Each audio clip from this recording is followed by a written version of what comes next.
Hello, hello, hello. This is Talking Manchester United, a United Stand podcast with myself, Paul Gardner.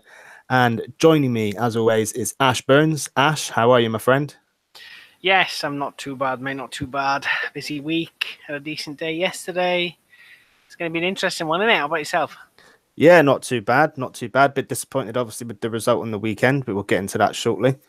Other than that, no, I'm good, mate. Good, mate. Looking forward to the Champions League clash against Barcelona.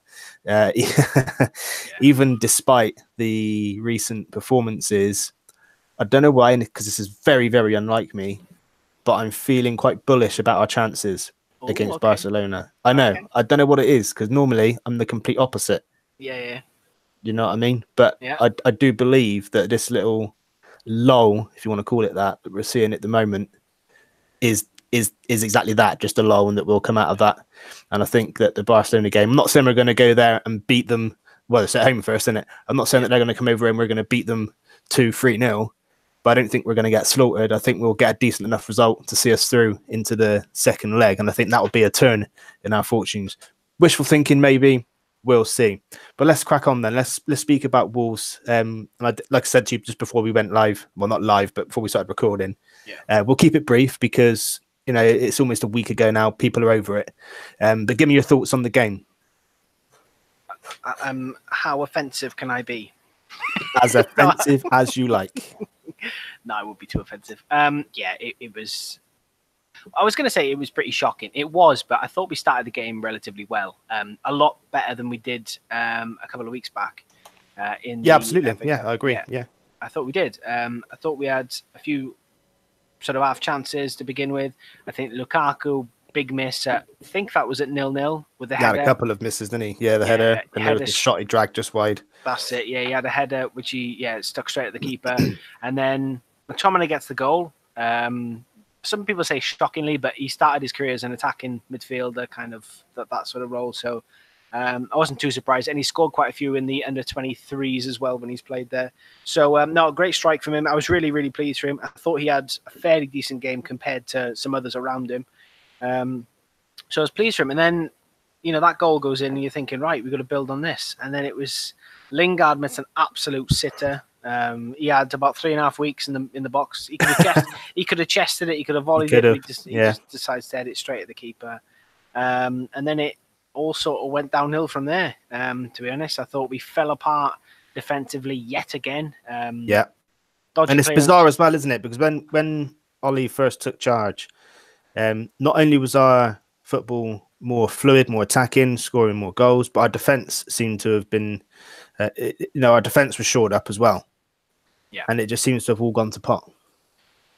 And it does, and it's one of the. But again, it's individual errors which are just accumulating into an absolute mess. I mean, I thought the clearance to Fred wasn't great. Fred's touch was obviously not very good, but again, Ashley Young at fault, ball watching. Granted, Fred's touch wasn't the greatest, but Ashley Young and Chris Smalling, Chris Smalling steps up, which is fair enough. But if you're going to do that, you need to do it as a unit because Ashley Young just does nothing. He just ball watches.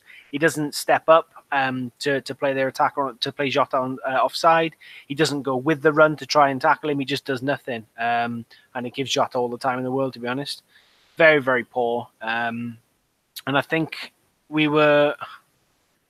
from there we really just capitulated. Then I think we didn't really sort of build on any momentum. We didn't try and get back. I know we could try to get back in the game, but we never really look likely. And then the second goal goes in, and it's all downhill. Again, that was the Lukaku shot that he dragged wide. I think was at 2-1, or I can't remember when it was. But yeah, it was just an absolute shambles. And this is what we were worried about. Well, certainly I was worried about. I'm hoping it's just a lull, as you mentioned before. But it was one of those. That's why I didn't want anything announced before the summer. I wanted us. If it ain't broke, don't fix it. And yeah, I mean, we were both of the same opinion when it comes to the announcement, didn't we? Leave it to the end of the season. Yeah, and I'm just hoping that we weren't correct. That now the announcement's been made, we'll see some complacency set in. I mean, don't get me wrong. I don't think there was much Ole could have done really against Wolves. I mean, we started the game really well. We should have been 3-0 up inside 20 minutes. I I got It's to just one of disagree the. with you. He was actually annoying me during that game because he could have made changes a lot sooner. Yeah, I'll agree. That's Yeah, one thing that does annoy me with him, and he's done it in every game. Is yeah, that he always leaves the changes till right near the end, and that's one yeah, thing that really frustrates me, especially when you're in a position like this, in a game like that. yeah, You know, he could have brought Pereira on a lot sooner. I thought could have brought yeah. Martial on a lot sooner. I thought, but he leaves it so late, and that's one of the things that frustrated me. Yeah, I agree with you there. Yeah, but the substitutions they did annoy me. And what annoyed me again was we only really had Martial on the bench as an attacking option. Yeah, A lot of midfielders again. You know, I keep coming back, and I will keep saying it. You know, we've apparently got youngsters who are ready, in quotation marks. It's been said by himself they are ready to contribute to this team, and they're not. I know some yeah, of them are playing tonight, but you know they would have had plenty of rest there, and it's frustrating when we've got young, hungry talent that wants to come through, attacking talent as well that we need. You know, with Rashford ill as well, that was a big outlet that we missed. yeah, Um, yeah. and I think someone could have come in and filled the void, whether it be a Mason Greenwood or a Chong or whoever it may be. They're apparently ready to go. So why aren't they? Why aren't they options for us? So to bring the likes of Pereira on, granted, I like the kid, but he's not particularly a game changer, especially coming on in the final third and going to try and win us a game. And Martial looks a sort of shadow of himself at the moment. So yeah, it was poor with the options we had on the bench.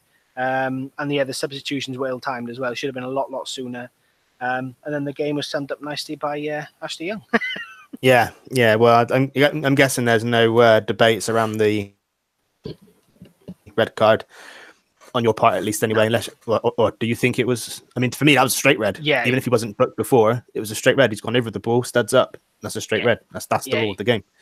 The referee's done him a favour there. I think because he's already had a yellow card, the ref's been a little bit lenient. It was a horrible challenge again, and it's just summed him up, really, isn't it? Yeah. So it's going to be interesting going into the next game now. No Luke Shaw, no Ashley Young. I think we're going to be seeing Marcus Rojo at left back, maybe, and Diogo Dalot at right back. So yeah, it's going to be interesting. But it just summed everything up.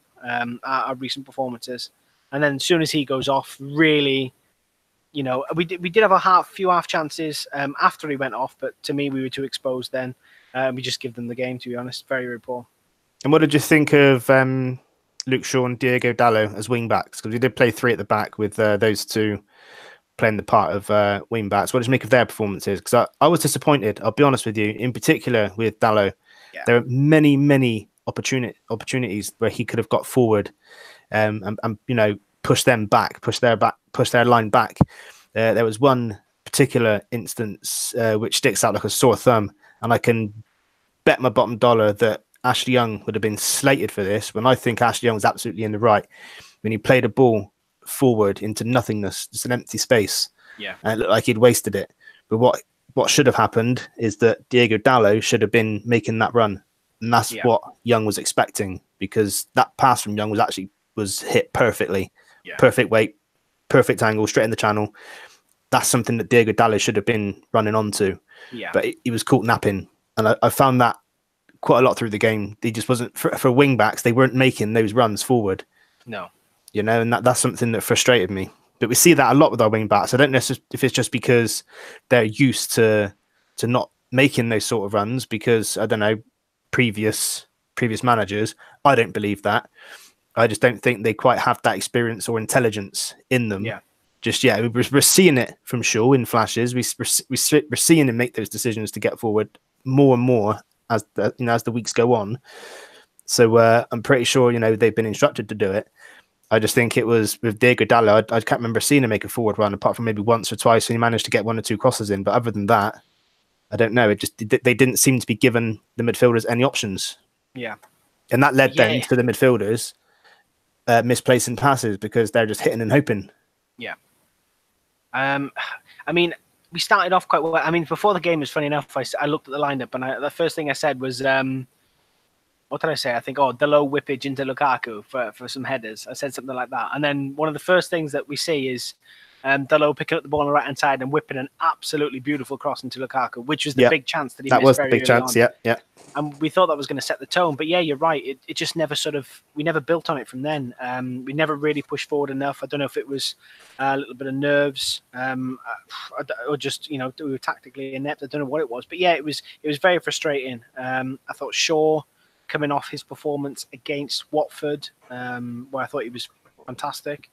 I think, yeah, it was that game, wasn't it? Yeah, it was very poor. I think the whole defense was awful. I thought Chris Smalling fell back into his usual self after having run a good game. Yeah, It's always that the was same. quite a bad game. Yeah, Yeah, it's him and Jones all the time. I mean, against Watford, I thought Jones was fantastic.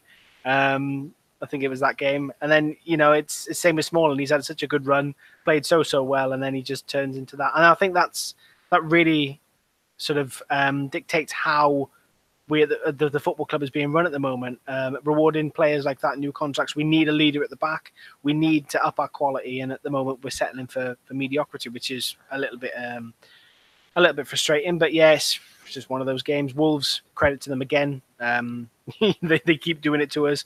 It's nice to see them do well, because you look at them compared to Fulham, very similar squads, very similar spend, and they're absolutely bossing it in the Premier League. So fair play to them. You've got to hold your hand up and say they took the chances.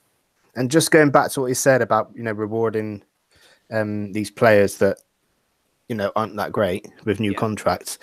I seen a tweet the other day, which sort of relates to that, and it rang true. And I've just been looking for it and found it just while you were talking there. So yeah, I wasn't listening to a word you were saying. That's fine. Fill a gap, it's fine. But it's the thousands of people that are listening. They're the ones they're the ones that matter, not me. Yeah. So the tweet was from @TheManUnitedWay. Yeah. And it says, there's a two-part tweet. It says, Klopp and Pep came into Liverpool and City and changed the whole squads. We're still rewarding players who have failed for 5 years. Yep. That's the bottom line. We continuously reward failure whilst our biggest rivals have adapted. There isn't a single bit of coincidence that they're both competing for the title and well above anyone else. They've worked for it. They've put hard work and money into it.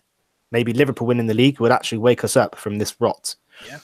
So, I agree with everything he's saying. I mean, well, you can't not agree, because what he's saying is absolutely true. The facts are there in front of us, City and Liverpool. I mean, obviously, Liverpool haven't put as much money in as City, but they've bought well.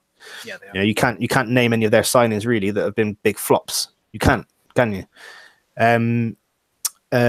City, obviously, we know they spent a lot of money, and again, buying the right players. All the players that they've got, not many of them have been flops. They've bought well. And then you look at us, we're buying poorly, and we're giving contracts to players who they're just not what we need. They're not good enough, essentially. So yeah, I agree with everything that person said. I don't think there's anything else to go on. What were you going to say? Just linking to that tweet that you said about, I saw something which was quite funny as well. I can't remember who it was from, and it was maybe a week or so, maybe 2 weeks back, and it said Manchester United's January transfer window, and it was Ashley Young, Phil Jones, and Chris Smalling holding up shirts as if signing new contracts. Yeah, and that just, I mean, it links perfectly with the tweet from United Way that you saw there, which is it was ridiculous, to be honest. Yeah, it's quite a shambles. But yeah. To summarise there, I mean, that performance against Wolves, for me, it wasn't our worst performance under Ollie. I think the game against Wolves before was worse. Yeah. At least in this game, there were times when if we lost the ball, we would be fighting to get it back. There'd be 4 or 5 players, attacking the ball to try and win it back, and on occasions we did. So there was some fight in there at times. I think it's just more like you said. I mean, we did create chances, as you rightly mentioned as well, quite a few actually. Yeah. And as Ollie said in the post-match interview, we did enough to win the game. Yeah, we did. But again, like you say, it just came down to individual error. Players not taking responsibility in their duties, and a shambles of a defence, basically. Yeah. So yeah, and that's what's cost us. And you can't really put that on solely on Ollie. Like when we've played bad before, you can't put it solely on previous managers. But at the end of the day, it stops with the manager. Yeah. So if the players aren't playing for him, he's the one that's going to be in the firing line. So he needs to do something to get those players playing the way they were when he first took over. And I believe he can do that. Yep, I hope he's. I hope. I hope he's ruthless in the summer. I really hope he looks at this squad. I mean, there's been a lot of talk. There was quite a few outlets reporting that this was going to be the biggest clear out in quite some time in the summer, with up to 6 first-team players leaving. But we hear that every season, don't we? It's like we've also heard, he's going to get 200 million, or he's got 4 players lined up. Yeah, Mourinho was going to get 200 million with 4 players lined up. Van Gaal was going to get 200 million with 4 players lined up. We hear it every season. Yeah. I'm just hoping it's a bit different. It's one of those, isn't it? Well, let's hope so. Let's hope so. They kill you with the anticipation of that. But yeah, it's fingers crossed, because this squad needs to be good. I said it. You know, some people were saying he needs 250, he needs 300 million. I said, to be honest, he needs 500 or 600 million, which is never going to happen. It won't happen over a few windows. But you look at this squad, there's 9, 10 players that could easily be thrown out of this team and be replaced, because, as you rightly said, you look at the City squad. I mean, that City squad, they could field 2 teams and beat us probably with both. They could, yeah. Which is scary. But again, fair play to them. They've put. But one thing we can take, though, is that in the last 6 years, we have actually beaten City a few times. Yeah, you know what I mean. And we do tend to put in good performances against the bigger clubs, and we have done under Ollie, which is that is the reason why I'm slightly bullish about our chances against Barcelona. I mean, chances of getting a decent result, shall I say? Not chances of battering them, but chances of having a decent chance again at the away leg. Yeah, I mean, could happen. It could. It's football. You never know. Are we home or away against Barcelona first leg? Home first leg, I believe. Wait, Let me just double check. Hold on. I thought we were away. I don't know. I could be wrong. You might be right. I'm just going to have a quick look now. Let's have a look. Fixtures at home. Okay, at home. At home. Yeah. Good stuff. I thought it was. Well, speaking of Barcelona, should we do the preview? It is lovely little segue, that, isn't it? It is. Nice. We planned that. So yeah, looking at, well, I mean, there's not much introduction needed. Barcelona, last quarterfinals of the Champions League. It's there's going to be fireworks, whatever happens. Everyone knows Barcelona. You look at their past, the last 5 games, scored 18 goals in the last 5 games, a 4-4 draw against Villarreal, which was very recently, which they came from 4-2 down to draw that. And then a 2-0 win at Espanyol, a 4-1 win at Real Betis, a 5-1 win against Lyon, again in the second leg of the Champions League, and then a 3-1 win against Rayo Vallecano. So they're scoring goals. I mean, the only thing we can take from it is that last game against Villarreal, they did concede 4 goals with a fairly near enough full-strength team, which does... But they've only kept 1 clean sheet in those 5 games. Yeah, and it is a case of, again, we keep saying it, they're scoring a lot and they're conceding. But yeah, I mean, it's going to be a different class. I think it could be similar to the PSG game in the sense that we are massive underdogs going into this, especially the second leg against PSG, rather. And it could work in our favour. Do you think we're going to see a similar setup to the PSG second leg where we go pretty much on the counter-attack, try and catch them, or are we going to play it a little bit more possession-based and just trying to stop them? How do you see it? No, I don't think we've got the talent to play a possession-based game of football, to be honest, in that midfield. Barcelona, on the other hand, do. So I think they will have the lion's share of possession. So I think we will set up for the counter-attacking football. I think Ollie will come out and say, we're going to hope to start fast and attack. But I think that'll be for the cameras and for the fans. But I do think that behind the scenes, they're thinking that we need to be, if we want to stay in this competition, we got to have our wits about us, especially in the defence, because we know what their attacking trio are capable of. Do you know what I mean? We don't really need to go into detail on that. Everyone's aware of Barcelona. Everyone knows what they can do. Like you just said, 18 goals in 5 games is no mean feat. No. So we know what we're up against. We know we're going to be under the cosh for a lot of that game. So I think in terms of setup, I think it will be a case of, defend for your life and try and hit them on the break, which is fine. It's fine if we set up that way, because we know we can't go toe-to-toe with them with the squad we have. So I think it will be a case of being massive underdogs, playing the underdog way. Yeah, and I'm hoping that we do play a system which will allow that. I'm hoping everyone's fit. I'm hoping the likes of Rashford back fit. I'm hoping Martial will be on his game again if he does get to play. Question marks over Jesse Lingard and his form recently as well. Since coming back from injury, he's not looked at all effective as he was. I think we're going to see us penned in a lot. pending to our, in our own final third, in our own third. The only thing I'm concerned about is I hope we don't fall too deep, because we know what Barcelona are like with their intricate passing around the box. I mean, there's one guy we've got to mention, obviously, is Lionel Messi. We've got to keep him under wraps. There was rumours that he had picked up a knock and wouldn't be fit, but apparently that's not the case. He will be fit and raring to go. Again, I'm just going through the players that I've written down. I mean, you could put all their players on a dartboard and just throw darts at it, and it hit someone that's dangerous. So it's, I mean, Luis Suarez is another one, ex-Liverpool player. He's going to be raring to go and then eager to beat us. And I think we're going to need a lot of luck. I know, it's one of those things. I do think we're going to need a lot of luck. We're going to need Barcelona to be a little bit lackluster in front of goal, because they are going to get chances, especially with the defence the way it is with us, regardless of who we play, whether it's Lindelof, whether it's Smalling, whether it's Jones, whether it's Marcos Rojo. I'd play him just for the passion.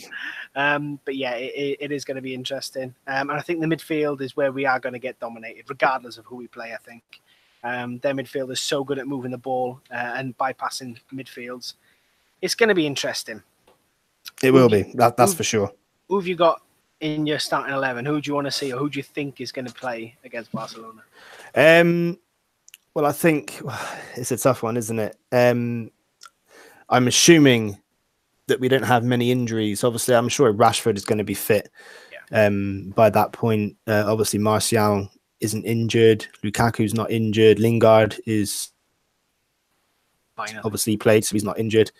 Midfield, Matic was on the bench, so I'm guessing he's going to be fit for the game. I know Matic isn't the best when he's got the ball at his feet, but I think we did miss him against Watford, Wolves. Sorry. Yeah. Ander Herrera, I'm guessing he'll be fit. I'm not sure why he didn't play the other day or wasn't even in the squad. I don't know if that's got anything to do with these rumours, but I wouldn't have thought so. Not this far away from the end of the season. No. Do you know anything about that? What happened with him? I mean, it looks to be confirmed by everything at the moment, but the club haven't mentioned anything. Not that they would, I don't think, this close to the end of the season, especially that it's a free transfer as well. But it looks like it's pretty much done. I mean, there was near enough every single news outlet reporting on it that he'd signed. Some were saying that he'd signed a 3, others were saying that he'd signed a 5-year contract. Looks to be the case. Disappointing if it happens, but I mean, it's one of those, isn't it? We didn't offer him the money that he wanted, which is disappointing to see from Herrera, if it is true, of course. Yeah, that surprised me when I heard that. That surprised me, because I said to you, didn't I? I've said in the podcast a couple of times in the past that Ander Herrera, to me, always seemed like the sort of player that wouldn't be hugely concerned about money and that he would want to play for the club. Yeah. If he was offered a contract, he would just sign. Do you know what I mean? Unless he thought the club were taking the piss, obviously, but I can't imagine we would have been. But I think he wanted 200. I think that is a bit much. Yeah, but I understand if you're going to give players like Sanchez. But then again, look, you look at what Sanchez was like before he came to Man United. Yeah. Do you know what I mean? That's why he was offered those wages. I'm not saying that those are acceptable wages, but that's why they were offered. So players getting funny that he's on that, it's a bit rich, really. How good do they think? How good do these people think they are? I get it from David De Gea, obviously, best keeper in the world. But if that's true about Herrera, I'll be disappointed. But in terms of the team, I would expect the back four. I would expect. Well, no, Young's not going to be. No, Young will be available because he'll be in the Champions League, so he'll no doubt play. Although I prefer it to be Diego Dallo, but Young will no doubt play. And then I would hope to see Smalling and Lindelof together in the middle, because at the moment that's the best we've got. Yep. Luke Shaw on the left, because his suspension isn't going to be affected in the Champions League, is it? Domestic, no. Yeah. Luke Shaw on the left. I would hope for a 4-3-3. So I would say Matic, Pogba, and probably Fred or Pereira. Yeah, one of those two. And then the front three of I'm probably going to say Martial, Lukaku, and Rashford. Yeah, because although Lukaku missed a couple of sitters, he gets in the positions. Yeah. Do you know what I mean? So, and like Solskjaer said, if you get in those positions and keep shooting, you're going to score eventually. And we've seen it with Lukaku, who scored 6 in 3 games not too long ago. Yeah. So that's the 3 that would go at the top. Yeah, he scored some important goals, Lukaku. Plus, not to mention the performance against PSG, bagging those 2 goals. So that's on a big stage under pressure. I'm hoping he can produce something similar. I've gone for it, very, very similar team. I'm assuming David De Gea is going to start. Ashley Young at right back, which is almost sort of depressing. Which is going to happen. He's going to be up against probably Philip Coutinho and Jordi Alba on the left-hand side, which is going to be interesting. Jordi Alba loves to overlap and get round, which is going to cause us no end of problems. Lindelof and Smalling probably at centre-back, and then Luke Shaw on the left. And then I've gone for Matic, Pogba. I mean, if Herrera's fit, he's probably our best bet. He's played against Barcelona many, many times before, obviously in La Liga. Some of his best performances have come against Barcelona, actually, for when he was at Bilbao. So if he's fit, I'd probably put him in. If not, maybe looking at Fred, just for his dynamism and his pace and his energy in midfield. I know there's a mistake in him, but we've got to try and counteract it somehow. And then, exactly the same. Front three of Martial, Lukaku, and Rashford. Cool. Very, very interesting. I like it. Are we going to win? I'm going to say 1-1. Oh, okay. I'm going to say 1-1. I think that during these few days before the game, Ollie will be drilling a very defensive program in training. I really do, because he needs to. Let's not kid ourselves. We've just conceded 2 against Wolves. We conceded against Watford. We conceded 2 against Wolves before that. We're leaking goals now, and we're losing games. So against Barcelona, our defense needs to be strong. Yeah. So I think that he'll be drilling a good defensive program this weekend. And I think, like I said, I'm confident that we can get something, come out of this game with a chance. So I'm going to go 1-1. I like it. I'm just looking at this team sheet again, and it could be a possibility of like a 5-2-1-2 or something similar. So slot someone in between Smalling and Lindelof. Maybe take someone out of the midfield, so it's Matic and Pogba, and then maybe Lingard, a false 9 behind Rashford and Lukaku. I don't know. I'm just rambling. 6-0 United. Hey. No. Just making sure I'm listening, aren't you? Yeah. I'm gonna go for 2-1 Barca. I think it'll be. Wait, is it home? Isn't it? It's at Old Trafford. It is. Yeah.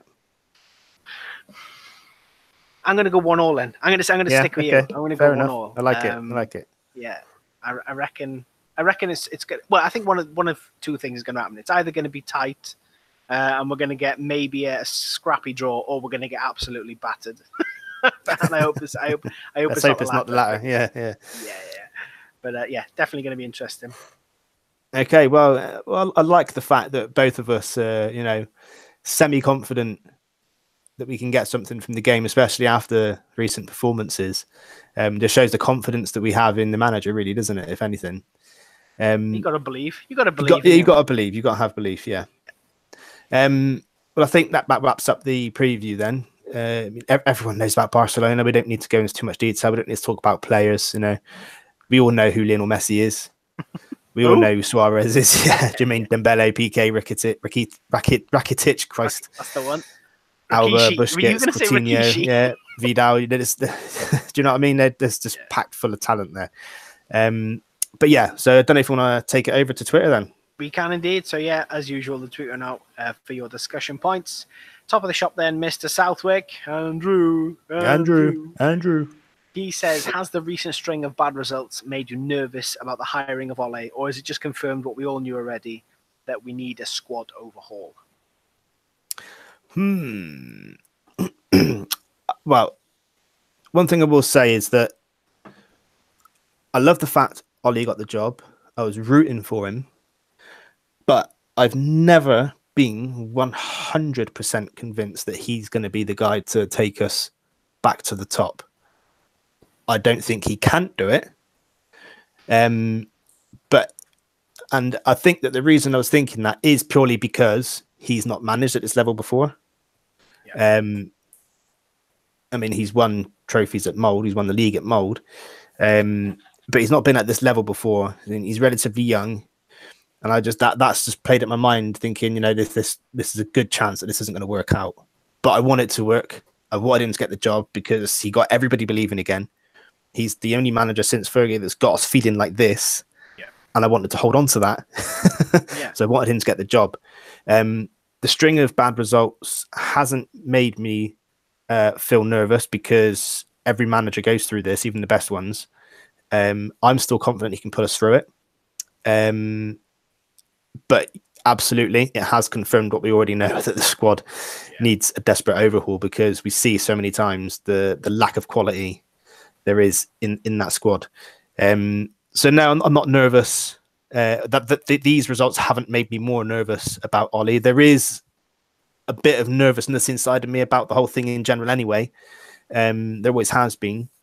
But look, I thought that Mourinho was 100% going to get us back to the top. Yeah. He very almost did. He got us to second. Let's not forget that. But then that summer transfer window, he kind of got screwed over. Yeah. Whilst the others strengthened, and that was it. Then it just went all downhill for him from there. But again, I was 100% convinced with him. Didn't work out. The fact that I'm not 100% convinced yet with Ollie could be a good thing. Yeah. You know, but I have to stress, I don't think he can't do it. It's just, and I'm sure everybody must have this feeling about them. It's to some extent that, it might not work. But you could say that the same about anyone, I guess. So yeah, basically, the string of results hasn't made me more nervous, but yes, it has confirmed what we already knew, Andrew. Yeah, I'm with you pretty much for all of that. Look, we did say, didn't we, after the results and the feeling around the whole club, it would have been wrong not to give Ollie the job. But I've always been of the mindset that there was no need to disturb the club and the team halfway through this. Well, I say halfway through the season, coming to the end of the season. I understand that, and maybe I said last week that maybe I was a bit narrow-minded, and by appointing him now, we can start to prep for next season. But not to forget, we've still got this season to concentrate on. We're still in the Champions League. We've still got to get top four. If we were out of the Champions League and top four was pretty much guaranteed, I wouldn't have said so much. But it's not on both cases. So I was a little bit surprised. And as I said, I didn't want complacency showing. I'm hoping that's not what's happening now. Complacency and the players thinking, well, we've done our job. Ollie's got the job now. We're going to focus on next season because that's not the mentality to have. But yeah, I'm chuffed for Ollie. I'm glad he got the job. But ever since Mourinho went, I've not been sure on anyone, if that makes sense. I've been sort of very apprehensive about naming a manager who I'd like to succeed. So many names thrown about, your Poches and Ole obviously come into the frame very late on, and Diego Simeone, people like this. And I was thinking, who is going to, who do we need? What do we need in this job? And then Ole comes in, does a fantastic job, and you think you've got to give it to him. But like you, I mean, he's not managed at this level before. Not saying that that's a bad thing. I mean, it's not. Of course not. That was thrown around a lot, I think, last week, and then people brought up the likes of Pep, Zidane. These ex sort of legends of their club coming in and doing a fantastic job. So, I mean, I've got all the faith in the world in Ole. I'm hoping he can do it. I'm hoping he can be ruthless, and I think we'll see a lot of that this summer. I think if we have a successful window, we have a good pre-season, and we start the season well next season, I think he's at least helped himself a lot. But at the moment, no one knows. But yeah, certainly not. We obviously need a squad overhaul. We've been saying this for years. I said last season that we needed to get rid of 10 or 11 players. Yeah. And we've only got rid of Fellaini. I think it's So that's like getting rid of 3 players. Yeah, it's a good start. I mean, it's a good start. But yeah, obviously we need a massive squad overhaul. I said we need hundreds of millions to put this right. But that's what you get, isn't it? It's one of those things where you leave something. It's like not cleaning a room or something, isn't it? You just let it accumulate all the crap, and then you've got to do a hell of a lot of work to get it back. So yeah. I'm confident. You have to get a skip outside Old Trafford. Just start hurling players out the top windows. Get out. So yeah, I think that settles that. Moving on, Matthew McFadden. This did make me laugh. If Alexis' wages are so if Alexis' wages are so massive and we don't sell him soon enough to a willing buyer, and we end up in a situation where we'll have limited funds to address all the problem areas in the summer window, my question for Ash is how does it feel to be 1 year closer to death? So yeah, thank you, Matthew. Yeah, yeah, it feels great. Nicholas Lotter, he says, should we be worried that if we appoint a director of football, his authority will be undermined by, and some of his decisions will still have to get Woodward's approval. Just before I answer that, just go back a step. Wait, Have you had a birthday recently? Yeah, yesterday. Is that what he's getting at? Oh, was it? I didn't even know. Happy birthday for yesterday. I know. Thank you. Happy birthday for yesterday. I was even talking to you yesterday as well. You must, back the F1 game. Oh, yeah, of course, yeah. You must have been thinking, what a bastard. You hadn't even wished me happy birthday. I know. Well, I know my friends are. I know my friends are. Don't. Excellent. Yeah, go on then. What's that tweet? About the director of football. If the director of football comes in, will he be undermined, and some of the decisions be undermined by Woodward and have to get his approval? Well, I would hope not, because if it is true that we are looking to appoint a director of football, the whole point of that is so that takes those decisions away from Ed Woodward in terms of player recruitment. Now, I obviously am not a director of football. I'm not a chief executive of a football club. I don't know how it works. But in my head, I'm thinking that Ed Woodward would say to the director of football, right, this is your budget for the summer. You do what you think is right. Yeah. And then you'll be judged on that in a year's time once these players have come in and bedded themselves into the squad. That's what my thoughts on it would be. You bring someone to work beneath you so you can delegate to them. Do you know what I mean? It's pointless having a director of football to come in and say, this is what I want to do. Can you authorize it? The manager can do that. Yeah. Do you know what I mean? So the director of football coming in, he's given a budget, then it's up to him to make the decisions then on the player recruitment. Yeah. So I'm not worried that if we appoint one, he'll be undermined by Ed Woodward. That's my answer to that one. Yeah, I don't think that'll be a massive issue for us, because as you rightly said, Ed Woodward is fantastic at his job, which is financial management and getting sponsorships through the door. The only concern that I've got is that, for instance, if the director of football comes in, whoever it is, it's going to have to be fairly soon, and it's going to be around the time that we need to start, investing into the squad. So if it's a case of Woodward giving, the director of football the responsibility of maybe, looking at money and obviously liaising with the manager and seeing who he wants, it's an awful lot of money he's going to have to spend to negotiate transfers for someone who's very, very new into the job. Whether that's going to be pressure on whoever gets the job, or whether that's going to be added pressure on the manager, whatever it is, it's an awfully big responsibility. Obviously, we're talking about a multinational company it's built on professionals. So I mean, I'm not going to say it's panic stations, but it's a big job and it's a big responsibility for someone to come in and spend maybe 200-300 million. Hopefully, if we spend a decent amount of money, straight off the bat, one of the first things is their job. So. But no, I've just gone off completely different tangent. No, we all do. Yeah, I know. I don't think it's going to be an issue. I don't think Woodward's going to undermine any decisions, because that's what he's been brought in to do. And at the end of the day, I think Woodward will be clever in a sense that his side of the job, that side of the job that he's been criticised for so long now, will almost be taken away from him. So if it doesn't work on the pitch, I don't think he's to blame, if you know what I mean. So he probably let whoever comes in get on with it, and if it goes to pot, then it's on them, if you know what I mean. Yeah, I think he's quite clever like that. Okay, moving on. United be right. How do you rate our chances of getting into the top 4 after recent performances, and how important will Champions League football be to keep key players at the club in the summer? Good question. Well, our chances have significantly reduced now that the teams around us have a game in hand and are ahead of us. So we've just made lives a lot more difficult for ourselves in terms of top 4. But there is still a chance. There's only a few points in it, so we can rely on Spurs and Chelsea probably to drop some points. Arsenal seem to have found a bit of form, so I'm not sure. So I think they'll probably end up in the top 4. So I don't think the chances are completely gone. I do.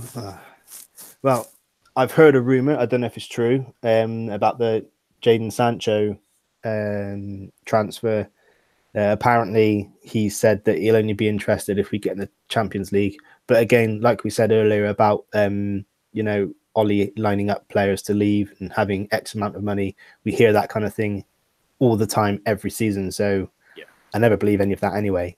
No. Of course, Champions League will be attractive to players. but also projects are also attractive to players. I think it depends who we're going for as well. If our transfer strategy is to go for more useful prospects in the transfer market, then I don't think Champions League is going to have that much of an importance, because they'll want to be part of this project and help build the team, which is similar to what City done years ago when the oil money first came in. They had a project of going out and buying players, and players were coming mainly because of the money, I know, but we can offer that as well. So Champions League will be attractive to players who are already established, already playing in the Champions League. They want to stay in it. So again, I think it depends on our targets. If we're looking at, top quality, already in the Champions League, want to stay in it, then yeah, I think it's important. If we're going for more youthful prospects who aren't necessarily playing for the big clubs, then I don't think it'll matter so much. Yeah, I mean, yeah, I agree. I agree with that.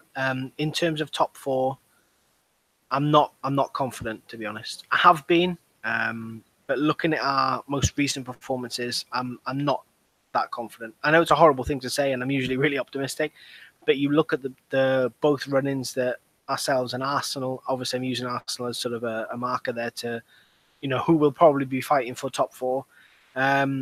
We've still got to play City and Chelsea. If we go into those games in the form that we've been carrying recently, I think we're going to drop points in one, if not both of the games. And you look at Arsenal's games that they've got left. The only thing I can say against Arsenal is they have got 5 games left. Five of the games that they've got left are away from home. And in their last 3 away games, I think Arsenal have lost 2 and drawn once. They've been quite poor away from home this season. Right. I mean, that could play into our favour, but I think with us faltering a little bit, poor form, I think Arsenal are going to want to grind out some results and do well. And I think it's going to be very hard for us because we need to win. How many games we've got left? Is it 6? 6, yeah. We're going to have to win 5 of the 6 games. We are. It's going to be a big ask. Yeah. So I think we've still got Everton, I think, who are, in and out of form. I can't remember who else we've got left. I think we've got Palace left as well. We've got Cardiff. Just off the top of my head, I'm just trying to think now. But yeah, and then obviously City and Chelsea. They're the 2. If we can win, put it this way, if we beat City and Chelsea, we're in the top 4, I think. Yeah. But if we drop points in both of them, I don't think it's possible. It's going to be frustrating. No. And yeah, I mean, keeping players, I mean, there's a lot of speculation, obviously, as there always is, over the likes of Herrera. He possibly be going. There's Lukaku going, possibly was circulating today of some media outlets. Obviously, David De Gea is a big question mark whether he's going to stay, and some were saying that he was quite upset with Herrera leaving. Again, speculation; we can't confirm anything. But yeah, it's going to be interesting to see who we keep hold of and who we're going to build the team around next year. Because in my opinion, we need to replace Matic. We need to replace Herrera if he's going. Pogba's been flirting with Real Madrid. You never know. If those 3 go, that's our entire midfield gone. Yeah. That we'll need to replace in one window. Which would be interesting. But yeah, it's early speculation, and I'm sure we'll know come June, July. Yeah, absolutely. Ike Iguala, any positives we can take from the defeat to Wolves and abysmal display against Watford? Absolutely nothing to take from Watford apart from the fact that we won. Yeah. But I think the performance was pretty poor. I think Ollie described it as the players seemed like they were on holiday or something like that. Yeah. And I don't think that was too much of an inaccurate assessment, to be fair. Against Wolves, I think the positives we can take are that we still created chances. As Ollie quite rightly said, we did enough to win the game. Just a bit of lackluster finishing let us down. But at the same time, we still should have been pressing more, attacking more, having more shots on goal. Another positive is, like I said also earlier on, we weren't completely, it didn't look like we'd given up. No. We were still trying. Players were still trying to win the ball back. Like I said, we were still trying to close them down and win the ball back. Not through the whole game, but like in bursts. So there was some of that still there. So the concern was that obviously we lost, but there were those positives to take from the game. Yeah, pretty much nail on the head, really. Nothing to take from Watford apart from the 3 points, and then Wolves again created chances. dug in a little bit here and there. But yeah, need to iron out those mistakes if we're gonna, finish in the top four and make a successful season out of it. Yeah. Moving on then, and the United 08 topic for discussion: the appointment of the right director of football. The club desperately needs. Well, we spoke about that a little bit just now, and we spoke about that last week as well. With the likes of Van der Sar being mentioned and things like that. So again, it's just time. I've not heard anything in regards to any definite names or even sort of names in the running at the moment of you. I've not heard. No, it's like I said. I mean, are we even looking for one? Yeah, exactly. Do you know what I mean? I mean, have you heard anything official to say that we are? I mean, all I've heard of is just reports in the papers. I mean, Ollie did mention in one of his press conferences, didn't he, that he was working with Joel Glazer and Ed on a point or doing something. He was quite vague with it all. On doing something, and they will hopefully put something in place. So God knows what we'll get with that. But yeah, I mean, all the signs are pointing towards appointing someone, whether that be in a director of football capacity or I don't know, whatever role they decide to create or whatever it might be. But it looks likely. I mean, we can only cross our fingers and hope for it, but we don't. I mean, to give an answer, we discussed it briefly last week, so I won't go into too much detail now. But I believe that Ed Woodward or somebody was seen flying into Ajax, I think, or traveling over to Holland. Yeah. And then obviously the reports then circulated that he could be going over there to speak to Edwin van der Sar, potentially about the director of football job. Again, that was all speculation. We did discuss that briefly, didn't we? If you remember, and we thought it would be a very good appointment. So that's one name. Could have been for Delight as well over in Ajax. Yeah, could have been for him. Yeah, or absolutely. Could have been for United's official weed sponsor. We don't know. Yeah, could have been. Yeah, it wouldn't surprise me. Yeah. Little cannabis leaves on the sleeve. Yeah, be good, isn't it? But yeah, nothing cement, obviously, but we won't know. That's the beauty of this season, isn't it? Yep. And then just to finish off, Robin Kenson, have me on. Oh, we will. We will at some point. Loads of people. I mean, we've still got Andrew booked in again for a couple more shows. Matthew, Martin. So there's a few names. I mean, they have been on already, but we've told them we'll get them on regular. But your time will come, Robin. Don't you worry about that. Yep. I think that's it then, isn't it? It is indeed. Excellent. Well, in that case, then let's wrap it up. Thanks everyone for listening as usual. Ash, do you want to give out your details? Yeah, it's at Ashboyo, ASHBOIO. Excellent. And you can follow myself as well at Paul Gardiner MU. The podcast is available on YouTube. Just search Talking Manchester United or United Stand Podcast. You should find it either way, or the link on our Twitter account is there. And Twitter account is at United Stand Pod. Also follow the main United Stand account on Twitter at United Stand MUFC. And again, if you are listening on YouTube, be sure to like the video, subscribe, and leave some comments as well. Give us your thoughts on the topics that we've discussed over the last hour or so. It's also available on podcast apps, Google Play, iTunes, all those sorts of things. So if you prefer to listen to that, listen that way, then you can find us there. Obviously, because you're probably already listening to us on one of those apps. So yeah, thank you all for listening. Next week, Ash, we're going back to Thursday. Yeah, I think so. Yeah, day after the Barcelona game, so it'll still be fresh in our minds as well. Yeah. So hopefully it'll be a good one. Should be indeed. Excellent. Well, thanks for joining me, mate. Yeah, thank you as always. And I'll speak to you soon. And thanks everyone else.